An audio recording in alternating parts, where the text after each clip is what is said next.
Bismillahirrahmanirrahim. Assalamualaikum warahmatullahi wabarakatuh. Alhamdulillahilladzi ja'ala al-laila wan-nahar khalfatan liman arada an yadhakkara aw arada syukura. Asyhadu an la ilaha illallah wahdahu la syarika lah wa asyhadu anna Muhammadan abduhu wa rasuluhu la nabiyya ba'dahu. Rabbi shrah li sadri wa yassir li amri wa hlul 'uqdatam min lisani yafqahu qawli. Qala Allah Ta'ala fi kitabihil karim. Bismillahirrahmanirrahim. Alladzina amanu wa tatma'innu qulubuhum bi dzikrillah. Ala bi dzikrillah tatma'innul qulub. Shadaqallahul azim. Ibu-ibu jemaah dimuliakan oleh Allah, bersyukur kita kepada Allah dengan mengucapkan alhamdulillah atas nikmat dan karunia yang Allah berikan kepada kita. Dengan nikmat yang Allah berikan kepada kita, alhamdulillah kita dapat bersama-sama berkumpul untuk melaksanakan aktivitas setiap minggu pengajian ibu-ibu di masjid ini. Mudah-mudahan ada berkahnya buat kita semua. Amin. Salam dan salam kepada Nabi kita Muhammad sallallahu alaihi wasallam. Allahumma shalli ala Muhammad wa ala ali Muhammad. Mudah-mudahan bila kita senantiasa memperbanyak salawat, kita mendapatkan syafaat, mendapatkan pertolongan, baik itu di dunia maupun di akhirat kelak nanti. Allahumma shalli ala Muhammad wa ala ali Muhammad. Assalamu alayka ya Rasulullah. Ibu-ibu yang dimuliakan oleh Allah Subhanahu wa taala, pada kesempatan yang berbahagia ini kajian kita itu berkaitan tentang zikir sebagai pengobat hati.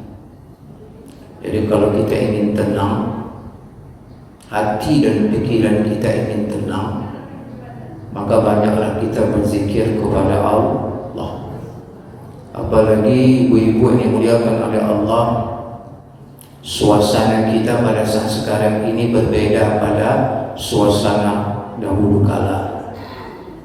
Apalagi sekarang kita dihadapkan dengan musibah yang bisa dikatakan belum kunjung selesai. Ya, efek daripada musibah yang relatif panjang ini, maka banyak orang yang putus asa, banyak orang yang kehilangan pekerjaan. Apalagi sekarang harga sembako semakin tinggi naiknya. Terakhir kemarin cabai 1 kilo dah berapa harganya? 100 ribu. Makanya tak sanggup saya beli 1 on saja. Yang saking mahalnya. Kalau tidak salah saya hari Sabtu kemarin harga naik, khususnya harga cabai yang begitu tinggi naik. Ya, belum lagi minyak makan dan lain sebagainya. Maka ibu-ibu yang dimuliakan oleh Allah, untuk mensikapi ini, kalau kita tidak banyak berzikir kepada Allah, maka kita akan mengalami keputusasaan. Baik ibu-ibu yang dimuliakan oleh Allah, kalau kita berbicara tentang zikir ataupun mengingat Allah, Imam An-Nawawi rahimahullah mengatakan bahwa yang namanya zikir itu adalah aktivitas amal saleh yang disyariatkan oleh agama kepada kita untuk kita tunaikan. Yang mana aktivitas amal saleh yang agama syariatkan kepada kita tersebut bisa kita lakukan dengan lisan dan bisa kita lakukan dengan hati. Namun kata Imam An-Nawawi rahimahullah, yang lebih baik ataupun yang lebih afdal itu kedua-duanya. Lisan kita berzikir, hati kita berzikir, kemudian kita ejawantahkan dalam aktivitas tingkah laku tutur kata kita sehari-hari. Itu kata Imam An-Nawawi rahimahullah makna daripada zikir sesungguhnya. Kemudian yang kedua, ibu-ibu yang dimuliakan oleh Allah, Ibnu Hajar Asqalani juga mengatakan bahwa yang namanya zikir itu adalah aktivitas amal saleh. Apakah hukumnya itu sunnah ataupun wajib? Maka Ibnu Hajar Asqalani mengatakan bahwa zikir itu aktivitas amal saleh. Apakah hukumnya itu sunnah atau hukumnya itu adalah wajib? Ya, maka itu disebut dengan zikir. Apa contohnya, ibu-ibu yang dimuliakan oleh Allah? Kita sekarang duduk di majelis taklim ataupun di majelis ilmu, itu juga bagian daripada zikir, karena hukumnya adalah sunnah. Ya. Kemudian kita membaca Al-Quran, bagian daripada zikir, hukumnya adalah sunnah. Kita melaksanakan salat wajib 5 waktu dalam sehari semalam, itu juga disebut dengan zikir dan hukumnya adalah wajib. Maka aktivitas amal saleh yang kita lakukan, apakah itu hukumnya adalah sunnah maupun wajib? Kata Ibnu Hajar Asqalani mengatakan itulah yang disebut dengan zikir kepada Allah Subhanahu wa Ta'ala. Ibu-ibu yang dimuliakan oleh Allah Subhanahu wa Ta'ala, maka Allah katakan allazina amanu wa tatma'innu qulubuhum bi dzikrillah. Ala bi dzikrillah tatma'innul qulub.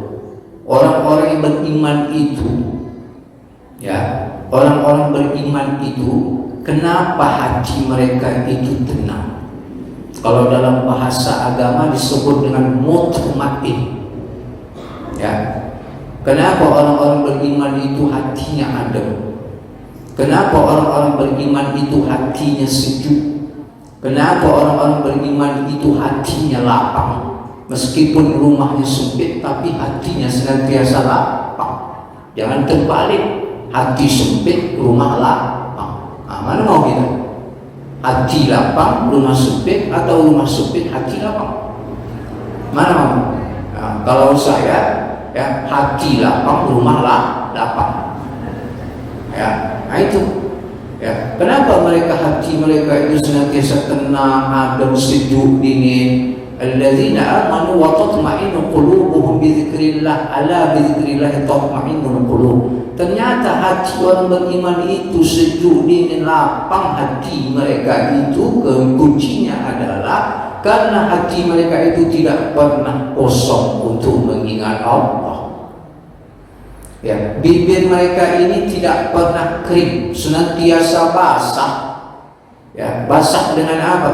Basah dengan memperbanyak berzikir kepada Allah Subhanahu wa Ta'ala. Ya, maka hati kita kalau ingin tenang, kita banyaklah kita berzikir kepada Allah. Ala bi dzikrillah tatma'innul qulub. Ingat kata Allah, sesungguhnya, ya, dengan kita banyak berzikir, kemanapun kita pergi, ya, dimanapun kita berada, kemanapun kita pergi, dengan hati kita selalu mengingat Allah, dengan hati kita senantiasa berzikir kepada Allah, ala bi dzikrillah tatma'innul qulub, maka hati kita itu akan senantiasa tenang.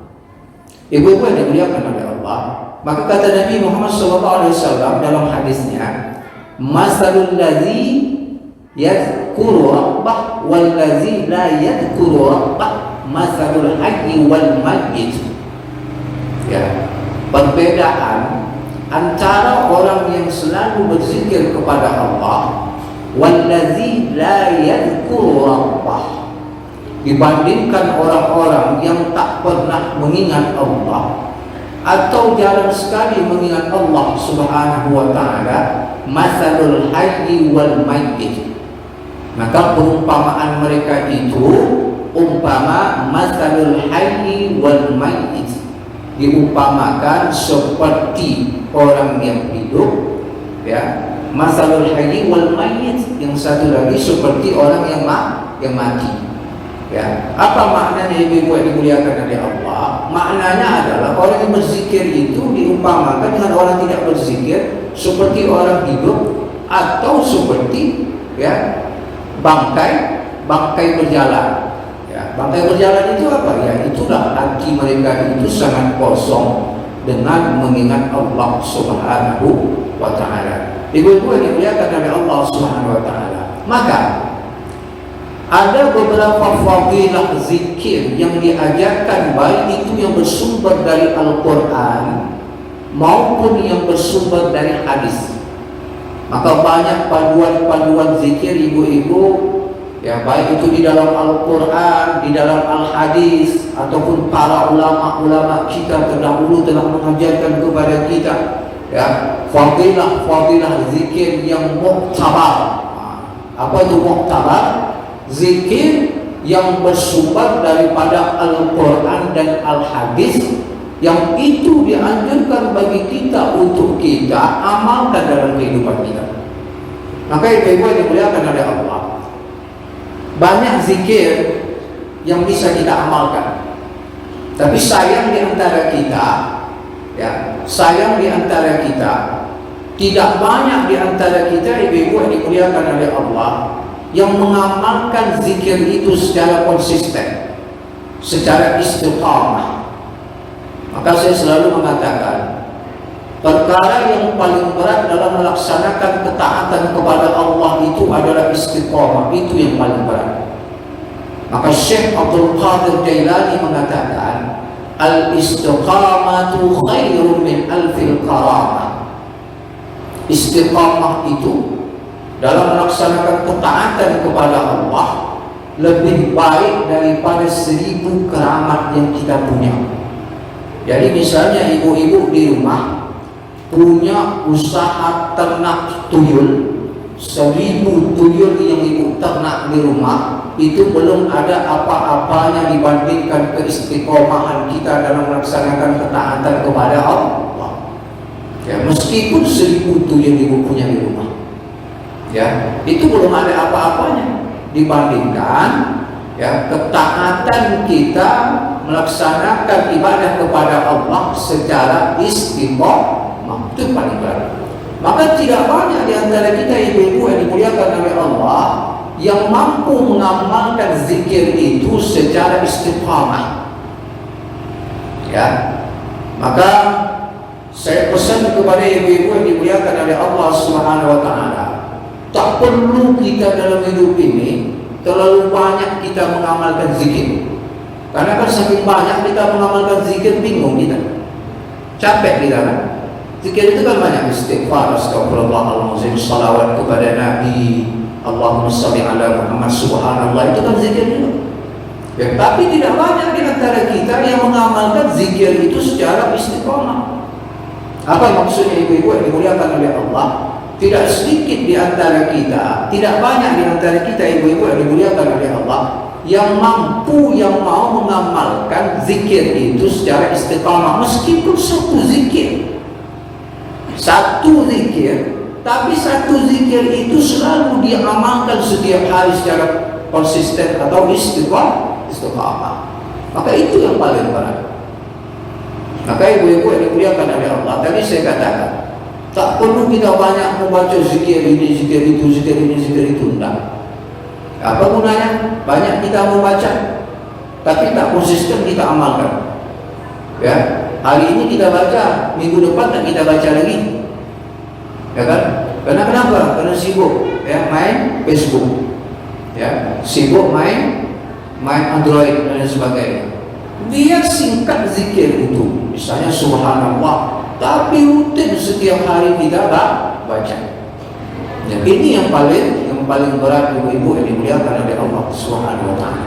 Maka saya sampaikan kepada ibu-ibu pada kesempatan yang berbahagia ini, ada beberapa fadilah zikir yang dianjurkan kepada kita untuk kita amalkan, yang mana fadilahnya itu luar biasa, tapi dengan syarat konsisten.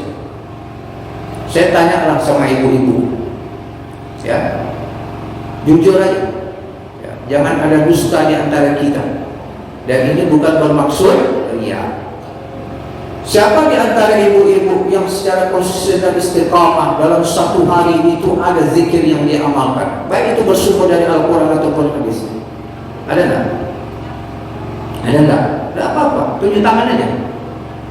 Ya, ada enggak setiap hari itu mungkin mengamalkan salawat, mengamalkan istighfar, mengamalkan tasbih, ya kan, sekian ratus, sekian ribu, ada enggak? Hah? Ada? Barangkali ada, cuma malu saja mau mengacungkan tangan. Ya, takut nanti katanya riya pula. Nah, sebetulnya tidak riya, tapi itu motivasi. Maka tadi saya katakan di akhir zaman ini, ya, hati kita ini harus penuh dengan menyebut nama Allah Subhanahu wa Ta'ala. Karena terlalu banyak godaan yang kita hadapi. Ya, terlalu banyak godaan, terlalu banyak masalah yang dihadapi, terutama sekali yang dihadapi oleh bangsa Indonesia ini. Jadi kalau hati kita ini kosong, lalai kita berzikir kepada Allah, maka ibu-ibu yang dimuliakan oleh Allah, kita khawatir kita menjadi manusia yang putus asa terhadap rahmat Allah Subhanahu wa Ta'ala.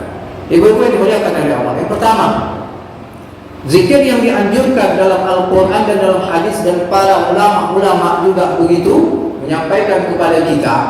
Ya, saya tidak menyampaikan begitu banyak, tapi saya mengambil saja beberapa zikir. Ya, singkat, ya, gampang untuk kita baca, gampang untuk kita amalkan, tak panjang-panjang. Apa yang pertama, ibu-ibu yang dimuliakan oleh Allah? Yang pertama adalah, ibu-ibu yang dimuliakan oleh Allah, kita bisa berzikir dengan memperbanyak salawat kepada Nabi Muhammad SAW. Maka salawat itu banyak kok. Ya, jangan kita sangka salawat itu jenisnya hanya satu. Nah, maka ada disebut dengan salawat Jibril. Salawat Jibril itu singkat padat, Allahumma sholli ala Muhammad. Itu salawat Jibril namanya. Ya, ada lagi yang namanya salawat nariyah. Ya, kemudian ada lagi yang namanya salawat tibbil qulub. Pernah dengar salawat tibbil qulub? Pernah? Ada yang apa? Hah? Salawat tibbil qulub. Allahumma salli ala sayyidina Muhammadin tibbil qulubi wa dawaiha wa afiyatil abdani wa shifaiha wa nuril absari wa adiyaiha wa ala alihi wa sahbihi wa sallim. Itu namanya salawat tibbil qulub. Tahu nggak kegunaannya, Bu? Nah, tadi katanya tahu. Salawatnya tahu, kegunaannya tak tahu. Maka ini saya ijazahkan kepada ibu-ibu supaya mau mengamalkan. Ini saya ijazahkan nih. Nah, ini tak semua orang ini tahu nih, cukup kita saja yang tahu. Tak usah kasih tahu sama yang lain. Ya, saya ijazahkan kepada ibu-ibu. Salawat tibbil qulub ini keutamaannya adalah, ibu-ibu yang dimuliakan oleh Allah, untuk mengobati segala macam penyakit. Ya, makanya disebut dengan tibbul qulub. Tib itu apa? Pengobatan. Ya, pengobatan hati. Jadi kalau hati kita itu bermasalah, kita punya penyakit apapun jasmani ataupun rohani, amalkan salawat tibbil qulub. Ya, apakah itu salah satu fadilah ataupun khasiatnya. Jadi kalau kita sakit demam, sakit pusing, apapun sakitnya, ya, banyaklah kita membaca salawat tibbil qulub. Bila perlu, ya, kita ambil yang namanya air, itu disebut dengan air tabarruk. Kita bacakan salawat itu, ya, kita siapkan air, kita hembuskan ke air itu. Dengan izin Allah, insya Allah sembuh. Dengan izin Allah. Terserah, makin banyak makin baik. Ya, kalau ada orang sakit, kita melayani orang sakit. Selain kita membaca doa yang dianjurkan oleh Nabi, Allahumma rabban nas adhibil ba'sa isri wa anta syafi la shifa illa shifa'uka shifa'an la yughadiru saqama. Setelah itu kita bacakan Allahumma shalli ala sayyidina Muhammad tabbil qulub wa dawaiha wa afiyatil abdan wa shifaiha wa nuril absar wa dhiya'iha wa ala alihi wa sahbihi wa sallim. Dengan izin Allah sembuh. Tapi syaratnya yakin.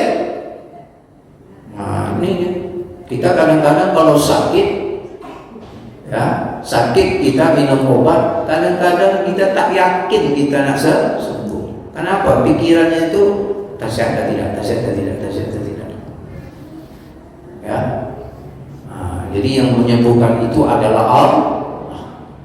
Ayat ini sebagai tabarruk, sebagai wasilah, ya. Tapi yang menyembuhkan segala macam penyakit karena itu datangnya dari Allah, maka yang menyembuhkan itu adalah Allah Subhanahu wa Ta'ala. Kuncinya kita harus yakin.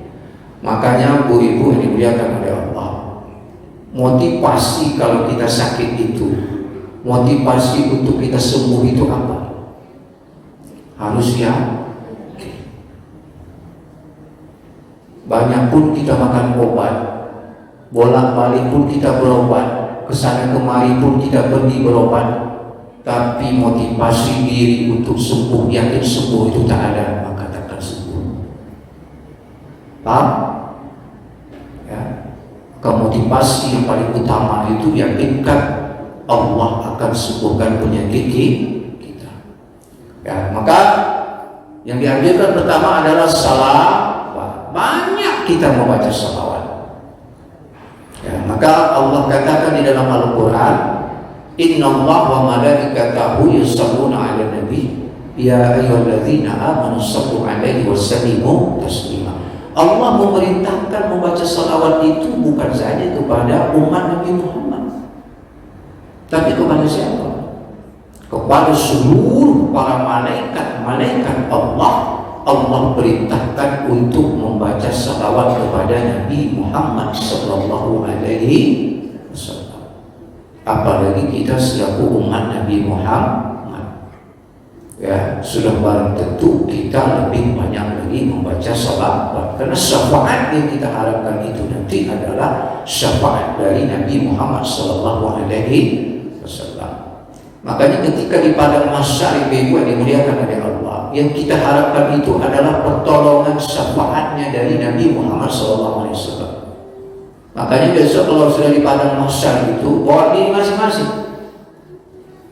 Bahkan ibu-ibu ada dalam salah satu riwayat menyatakan bahwa bila mana di padang mahsyar nanti, bila mana saja di padang mahsyar, sekiranya ada ibu-ibu, seorang ibu yang lagi sedang menggendong anak bayinya, sekiranya ketika di padang mahsyar nanti, ketika di padang mahsyar nanti sekiranya ada seorang ibu, seorang mama menggendong anak bayinya, ya maka dia tega dan rela mencampakkan anak bayinya itu untuk mengalaskan kakinya. Paham? Nah itu. Sekiranya, jadi kalau di padang mahsyar nanti kan mau diri masing-masing gitu.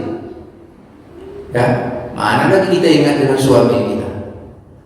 Ya kan? Ada cinta abadi itu nanti kan, ya kan? Buat diri masing-masing. Istri pun itu juga, suami itu juga, anak begitu juga. Dalam Al-Quran kan disebutkan. Ya, maka sekiranya di padang mahsyar nanti ada seorang ibu-ibu yang lagi sedang menggendong anak bayinya, maka dia tega sanggup dia mencampakkan anak bayinya itu ke tanah untuk apa? Untuk mengalas kedua belah kakinya. Supaya apa? Supaya tidak kepanasan. Itu ibu-ibu yang dimuliakan oleh Allah. Karena syafaat yang kita harapkan. Ya, pertolongan Tidak ada saat itu pertolongan kecuali syafaat dari Nabi Muhammad SAW. Nabi yang lain, Rasul yang lain tidak akan mampu memberikan syafaat kepada umat Nabi Muhammad SAW kecuali Nabi kita Muhammad SAW. Maka dianjurkan kita banyak membaca salawat. Ya, dianjurkan bagi kita untuk memperbanyak baca salawat. Maka kata Nabi Muhammad SAW, ya, saking tingginya fadilah salawat kepada beliau, kepada Nabi Muhammad SAW, maka Nabi katakan, man shalla alayya salatan wahidah sallallahu alaihi ashra. Barang siapa yang membaca salawat man shalla alayya, barang siapa yang membaca salawat kepadaku, kata Nabi Muhammad, man shalla alayya salatan wahidah, ya, hanya sekali dia membaca salawat kepadaku, ya, sallallahu alaihi ashra, maka Allah akan memberikan syafaat sebanyak 10 syafaat kepada orang tersebut. Jadi satu kali kita membaca salawat kepada Nabi, maka ganjaran yang Allah berikan, kata Nabi, sallallahu alaihi ashra, 10 syafaat yang Allah berikan kepada orang tersebut. Itu satu kali kita bersalawat. Ya, bagaimana kalau orang dalam hidupnya istiqamah, dia mengamalkan salawat sampai ratusan kali salawat? Saya mau tahu, kalau ada 7 tangan, ini bukan riya tapi motivasi, ada tidak kita yang dalam satu hari itu membaca salawat sebanyak 1000 salawat? Ada? Hah? Ada nak bu? Hah? Ada? Ya. Satu kali kita salawat 10. Makanya ulama-ulama kita terdahulu, ibu-ibu yang dimuliakan oleh Allah, itu banyak memberikan motivasi. Mereka ada yang sampai 300 kali bersalawat. Bahkan ada yang sampai 1000 kali dalam satu hari bersalawat. Ada satu hari 1000 kali bersalawat. Tidak apa, betul di tangan aja. Perlu saya mengambil pelajaran. Nah, bagaimana caranya kok bisa 1000 kali bersalawat? Ya, maka ibu-ibu dimuliakan oleh Allah, ada kisah. Jadi, ini ya, kalau kita ingin utang kita dilunaskan oleh Allah, ya, banyak utang. Kalau tanya utang, jujur. Kalau kita utang kita ingin dilunaskan oleh Allah, rezeki kita ingin Allah lapangkan, banyaklah kita bersalat. Ada kisah ibu-ibu yang dimuliakan oleh Allah. Seorang laki-laki yang kaya, ya, dia kaya, tapi seiring berjalannya waktu jatuh bangkrut, jatuh miskin. Ya. Kemudian banyaklah dia berhutang sama orang. Jadi hitung-hitung hutangnya itu 500 dinar. Itu tak sedikit, 500 dinar. Ya. Jadi saking banyak dia berhutang sama orang, hampir setiap hari datanglah orang menagih hutang ke rumah dia. Akhirnya apa yang terjadi, ibu-ibu dimuliakan oleh Allah? Karena dia malu setiap hari orang datang menagih hutang kepada dia. Ya, kemudian dia putar otak, bagaimana caranya hutang aku ini bisa lunas? Maka dia pergi ke seseorang, ya, ke seorang laki-laki, yang mana laki-laki ini pengusaha, banyak uangnya. Dia datangi, dia katakan, wahai saudaraku, saya pinjam uang sebesar 500 dinar. Ya, nanti akan saya bayar. Yang punya uang ini tak yakin. Kemudian dia tanya, ya, kalau seandainya saya kasih kamu pinjaman sebesar 500 dinar, kapan kamu bayar? Dia janji seminggu. Oke, kalau seminggu saya kasih pinjam. Dikasihnya pinjam 500 dinar. Udah dikasih pinjam 500 dinar, Pas 1 minggu sesuai dengan perjanjian tak sanggup dia bayar. Ya, jadi kawan ini, sahabat ini datang kepada dia, ke orang yang berhutang ini. Saya tak sanggup untuk bayar. Ya, karena uang itu sudah saya habiskan untuk membayar hutang. Akhirnya apa yang terjadi, ibu-ibu yang dimuliakan oleh Allah? Laki-laki yang meminjamkan uang ini pergilah ke qadhi ataupun ke hakim, ke pengadilan. Dia sampaikan, si Almu punya hutang dengan saya 500 dinar. Kemudian janjinya 1 minggu, ternyata dia sudah telat, dia tak sanggup untuk bayar. Dipanggil, dia dimasukkan dalam penjara. Ya, dipanggil sama qadhi, sama hakim itu ke pengadilan. Nah, kemudian hakim itu bertanya, ya saya tak sanggup untuk bayar. Janji saya sudah 1 minggu. Ternyata tak sanggup, tak ada lagi uang saya. Harta benda nak saya jual tak ada, sudah habis untuk bayar hutang saya. Maka kata hakim, kamu mulai saat ini saya penjarakan sampai kamu bisa melunasi hutang kamu dengan si dia itu sebanyak 500 dinar. Maka singkat cerita, ibu-ibu yang dimuliakan oleh Allah, yang orang berhutang ini ngomong sama hakim.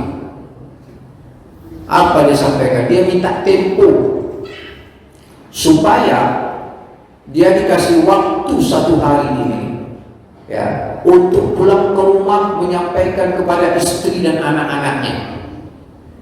Nah, kemudian hakim ini tak mau. Apa hakim sampaikan kepada laki-laki itu? Bagaimana saya mau kasih kamu tempo 1 hari, ya kan, untuk ketemu dengan saudara-saudara kamu, sedangkan hutang kamu saja tak sanggup kamu bayar. Tentu nanti kamu berbohong lagi.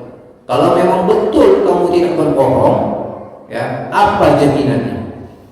Jadi laki-laki yang meminjam uang ini dia sampaikan kepada hakim, wahai qadhi, wahai hakim, jaminannya adalah Nabi Muhammad sallallahu alaihi wasallam. Kalau sekiranya saya tidak pulang besok, tak kembali saya ke pengadilan ini, ya, maka saya bukan lagi tergolong umat Nabi Muhammad sallallahu alaihi wasallam. Kaget hakim. Jaminannya tak tanggung-tanggung, bukan uang, bukan barang. Jaminannya adalah Nabi Muhammad sallallahu alaihi wasallam. Kaget. Kalau kayak gitu, oke, silakan kamu pulang. Pulang dia, ibu-ibu yang dimuliakan oleh Allah. Dia kisahkan kepada istri, kepada anak-anaknya, dia besok akan masuk penjara karena banyak hutangnya, ya, karena uang prestasi, tak sanggup nak membayar hutang, sudah jatuh tempo. Ya, sampaikan kepada istri dan anak-anaknya. Kemudian apa saran istri? Karena waktu abang hanya tinggal hari ini saja, besok pagi sudah masuk ke penjara. Maka mari kita malam ini kita berpuas-puas, ya, membaca salawat kepada Nabi Muhammad sallallahu alaihi wasallam.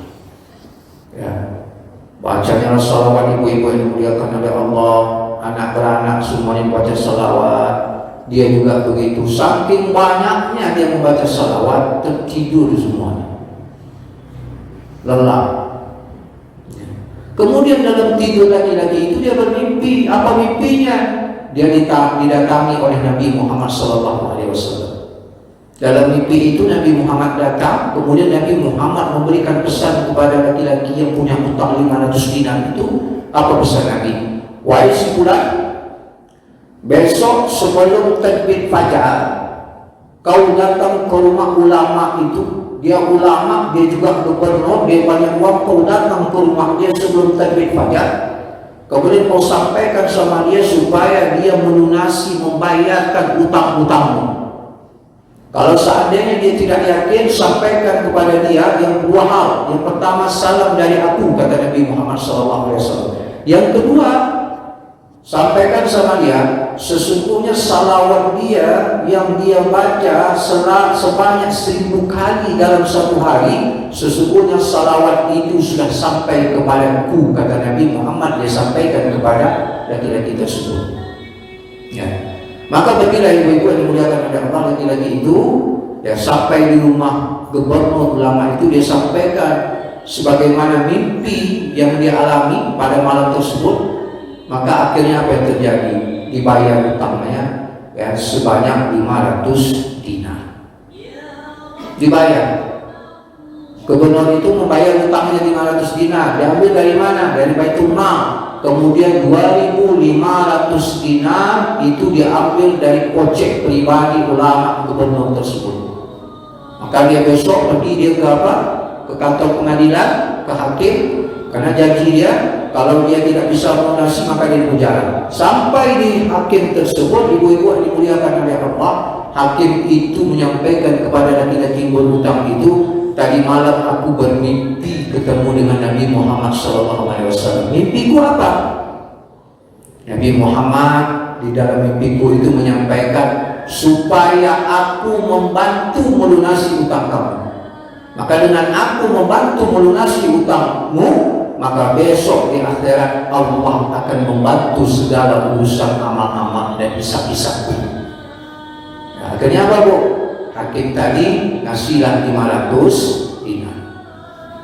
Ya, kemudian datang yang punya utang tadi, ibu-ibu, yang berutang tadi, yang memberikan utang itu datang. Rupanya yang memberikan utang itu juga bermimpi ketemu dengan Nabi Muhammad SAW. Dalam mimpinya apa? Dalam mimpinya, kalau seandainya engkau mengikhlaskan hutangmu, ya, maka Allah Subhanahu wa Ta'ala akan meringankan hisabmu besok di akhir. Nah, akhirnya apa, ibu-ibu? Yang berhutang tadi bukan saja yang memberikan hutang tadi, bukan saja mengikhlaskan hutangnya, kemudian dia beri 500 dinar kepada orang yang berhutang tersebut. Akhirnya apa? Mendadak menjadi kaya raya. Ya, itu dengan apa, ibu-ibu? Dengan wasilah memperbanyak salawat kepada Nabi Muhammad SAW. 1000 kali bersalawat. Mudah-mudahan kita bisa. Ya, dalam satu hari itu mengamalkan salawat 1000 kali. Ibu-ibu yang dimuliakan oleh Allah Subhanahu wa Ta'ala, bagi proses istiqamah. Yang kedua, zikir, fadilah zikir yang dianjurkan baik dalam Al-Quran, dalam hadis ataupun di kalangan para ulama kita. Ya, banyaklah kita membaca istighfar. Ya, kenapa demikian, ibu-ibu yang dimuliakan oleh Allah? Ada salah seorang ulama yang bernama Syekh Hasan Basri. Nah, ini Syekh Hasan Basri ini di samping dia sebagai ulama, dia sebagai bomo. Apa bomo itu? Kalau bahasa kita bomo itu bahasa Melayu, mana salah. Bomo itu orang pandai membuat orang. Nah, itu. Ya, atau tabib lah. Nah, itu bahasa enaknya tabib. Ya. Jadi dia ulama, dia tabib. Jadi ada 3 pasien yang datang berobat, punya keluhan yang berbeda-beda. Yang satu keluhannya asam urat. Dulu tak tahu asam urat, yang tahunya sakit kaki. Ya, dulu tak tahu yang namanya stroke. Nah, yang tahu apa? Kalau penyakit dulu stroke itu namanya apa? Mati badan sebelah. Yang orang-orang baru mungkin tak tahu, tapi kalau orang-orang lama tahu, mati badan sebelah. Ya, jadi keduanya ada yang satu keluarnya asam urat, ada yang satu keluarnya tak punya anak. Kalau bahasa kedokterannya mungkin mandul. Ya, yang satu lagi tak kaya-kaya, susah terus hidup. Itu kedua berbeda-beda. Tapi ibu-ibu yang dimuliakan oleh Allah, dari 3 keluhan pasien berbeda-beda itu, ya, resepnya cuma satu saja yang dikasih resep sama Hasan Basri akan untuk diamalkan. Resepnya bukan obat seperti yang kita minum pil, sirup, kapsul, puyeng, enggak. Resepnya apa, ibu-ibu? Disuruh 3 pasien ini sampai di rumah banyak-banyak baca istighfar. Ya, nah itu. Jadi kalau kita kena musibah sakit, banyak-banyak kita membaca istighfar. Karena yang namanya sakit itu, ibu-ibu, musibah yang Allah berikan itu bukan karena kita banyak dosa. Jangan kita yakinkan itu. Nah, misalnya sakit Allah berikan kepada kita bukan karena kita banyak dosa. Ada 3 musibah sakit Allah berikan kepada kita. Pertama apa? Untuk menghapus segala kesalahan-kesalahan kita. Itu yang harus kita yakini dan kita pahami. Yang kedua apa? Untuk mengangkat derajat kita. Ya. Yang ketiga apa? Supaya nanti Allah memasukkan kita ke dalam surga Firdaus. Cuma barangkali ada ibadah kita yang perlu kita evaluasi. Mungkin apa ibu-ibu? Mungkin sedekah kita yang sangat-sangat kurang. Makanya Allah kasih kita musibah sakit. Mungkin sholat kita yang mungkin asal-asalan saja, maka Allah berikan musibah kita sakit. Mungkin ibu-ibu yang dimuliakan oleh Allah, kita cuek-cuek saja dengan tetangga kita yang kena musibah, maka Allah berikan kita sakit. Maka itu alasannya. Jangan kita beranggap jangan-jangan banyak dosa boleh. Nah, itu 3 alasan penyebab kenapa Allah berikan musibah kepada kita, menghapuskan dosa kita, mengangkat derajat kita, Allah masukkan kita ke dalam surga Jannah Firdaus. Tapi ada barangkali ibadah kita yang masih perlu kita koreksi dan kita evaluasi. Itu gunanya. Maka ibu yang dimuliakan oleh Allah, resep ini disuruh banyak istighfar. Istighfar. Akhirnya apa? Sembuh. Mujarab resep dengan izin Allah. Yang tadinya mandul tak punya anak, dapat anak. Bahkan susun paku. Apa susun paku? Apa namanya itu? Ya. Kejadian anaknya itu. Ya. 1 tahun, ya. 1 tahun 2 kali hamil. Ya kan? Macam mana itu 1 tahun 2 kali hamil? Penting setiap tahun lah. Setiap tahun beranak. Yang tadi sakit kaki bertahun-tahun tak sembuh-sembuh, akhirnya izin Allah sembuh. Yang tadinya hidupnya susah, dengan izin Allah rezekinya luas dan lapang. Ya, tuh. Tapi kalau kami sudah banyak istighfar, banyak musibah, banyak juga istighfar, tapi masih makin berat juga musibah Allah kasih. Bersabar. Ya, bersabar. Jangan pernah mengeluh. Ya, jangan pernah mengeluh. Ya, kalau misalnya kita menggalih tak dapat untung, ya, jangan kita mengeluh. Jangan kita mengeluh dalam hidup ini. Aku sholat, aku rajin tahajud, aku rajin ke masjid. Yang tak pernah ke masjid, yang tak pernah sholat, rezekinya lancar-lancar, lempang-lempang saja. Ingat ibu-ibu yang dimuliakan oleh Allah, karena rezeki itu bukan dari segi harta saja, tapi ada jalan lain rezeki yang Allah berikan kepada kita. Apa? Mungkin bukan dari segi harta, bukan dari segi keuntungan materi saja, tapi jalan lain rezeki yang Allah berikan kepada kita berupa apa? Sehat. Anak-anak kita baik-baik. Ya, padahal yang kita makan itu banyak yang mengandung kolesterol, lemak, santan dan lain sebagainya. Tapi Allah tetap berikan sehat kepada kita. Anak-anak kita sehat, rumah tangga keluarga kita harmonis. Ya, itu. Jadi rezeki itu, nikmat itu bukan hanya dari segi materi saja yang Allah berikan kepada kita. Maka kalau kita sudah berupaya, ibu-ibu yang dimuliakan oleh Allah, ya, kalau belum Allah takdirkan, jangan kita berputus asa. Kita ambil hikmahnya. Barangkali ada jalan lain atau suatu saat nanti apa yang kita inginkan, Allah Subhanahu wa Ta'ala akan kabulkan. Ibu-ibu yang dimuliakan oleh Allah, berapa menit lagi? 10. 1 lagi terakhir.